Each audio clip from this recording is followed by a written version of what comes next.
الحمدللہ والصلاة والسلام علی رسول اللہ۔ عید کی قربانی کرے یا اپنے قریبی رشتہ دار کو علاج کے لیے قربانی کی رقم دے دے۔ سوال کیا گیا ہے، کیا کسی شخص کے لیے یہ ممکن ہے کہ قربانی کرنے کی بجائے قربانی کی رقم اپنے قریبی رشتہ دار کو علاج کے لیے دے دے؟ یہ قریبی رشتہ دار انتہائی غریب ہے، اسے کچھ زکوٰۃ کی مد سے بھی علاج معالجے کے لیے تعاون ملا ہے، لیکن وہ ناکافی ہے۔ تو اس بارے میں آپ کی کیا رائے ہے؟ الجواب بعون الوہاب۔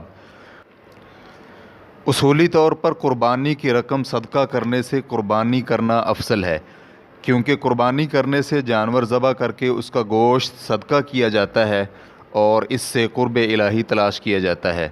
نیز اہل خانہ اور بچوں سمیت معاشرے میں بھی قربانی جیسے شعائر کا احیاء ہوتا ہے، کیونکہ قربانی بھی شعائر اسلام میں سے ہے۔ ابن قیم رحمہ اللہ تحفۃ المودود صفحہ نمبر 65 میں کہتے ہیں، جس جگہ جانور ذبح کرنا عبادت ہو وہاں جانور کی قیمت صدقہ کرنے سے جانور ذبح کرنا ہی افضل ہے، چاہے صدقہ جانور کی قیمت سے زیادہ ہی کیوں نہ ہو۔ جیسے کہ مثال کے طور پر ہدی، حج کی قربانی اور عید کی قربانی وغیرہ ہے، یہاں دونوں جگہ پر جانور ذبح کر کے اس کا خون بہانا مطلوب ہے۔ قرآن پاک میں خون بہانے کی شان اتنی ہے کہ اسے نماز کے ساتھ ملا کر ذکر کیا گیا ہے۔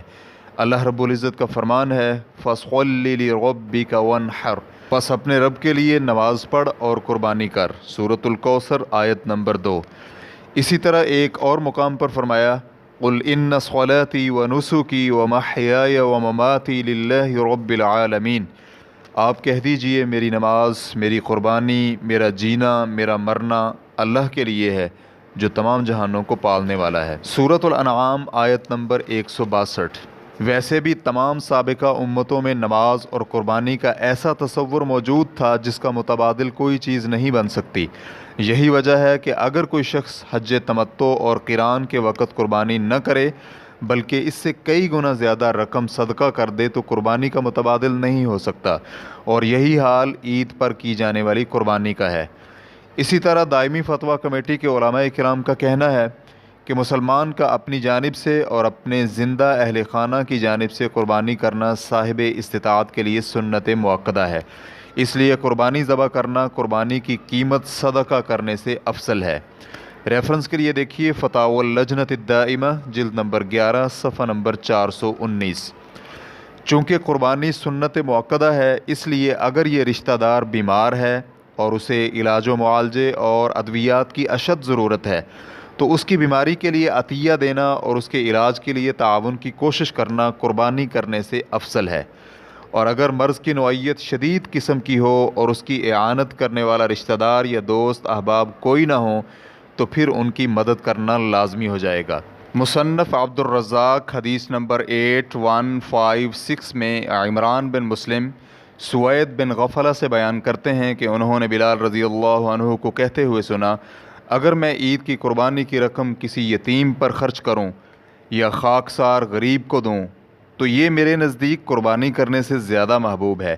عمران بن مسلم کہتے ہیں، مجھے نہیں معلوم کہ سوید بن غفلہ نے یہ بات اپنی طرف سے کی ہے یا بلال کے الفاظ ہیں۔ شیخ الاسلام ابن تیمیہ رحمہ اللہ کہتے ہیں، ایسا نفلی حج جو شرعی طور پر مکمل ہو یہ نفلی صدقے سے افضل ہے، لیکن اگر کسی شخص کے غریب اور محتاج رشتہ دار ہوں تو ان پر صدقہ کرنا افضل ہے۔ اسی طرح اگر کوئی قوم کسی سخی شخص کی جانب سے اعانت اور خرچے کی محتاج ہے تو تب بھی ان پر صدقہ کرنا افضل ہے، لیکن اگر صدقہ کرنے کی بھی ضرورت نہ ہو اور حج بھی نفلی ہو تو پھر حج افضل ہے، کیونکہ حج بدنی اور مالی عبادت ہے۔ اسی طرح عید کی قربانی اور عقیقہ کرنا جانور کی قیمت صدقہ کرنے سے افضل ہے۔ ریفرنس کے لیے دیکھیے الفتاوی الکبریٰ جلد نمبر 5 صفحہ نمبر 382۔ شیخ ابن عثیمین رحمہ اللہ کہتے ہیں، اگر معاملہ قربانی کرنے اور کسی غریب کا قرضہ چکانے کے درمیان الجھا ہوا ہو تو پھر غریب کا قرضہ چکانا زیادہ بہتر ہے، خصوصاً اگر مقروض شخص قریبی رشتہ داروں میں سے ہو۔ ریفرنس کے لیے دیکھیے مجموع فتاوی و رسائل ابن عثیمین جلد نمبر 13 صفحہ نمبر 1496۔ واللہ تعالی اعلم۔ اسلام کیو اے ریکارڈنگز، مؤسسۃ الشیخ محمد صالح المنجد، المملکۃ العربیۃ السعودیہ، فتویٰ نمبر 160311 والسلام علیکم ورحمۃ اللہ وبرکاتہ۔